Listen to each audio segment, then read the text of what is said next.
नमस्कार। मिथिला के गीत संगीत चैनल पर अहाँके स्वागत अछि। एकटा बटगबनी सुनबै छी, जँ नीक लागत तऽ चैनल के सब्सक्राइब करब।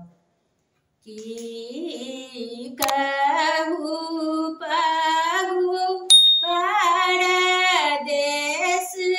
गेला सजनी गे, की कहू किछु ने सोहाई सजनी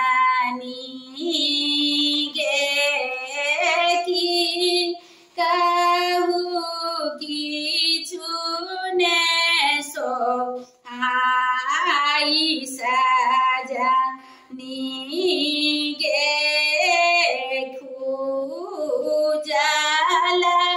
के सानीरा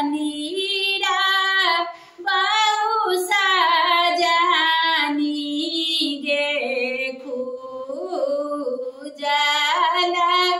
के सानीरा बहु सजनी गे, काजर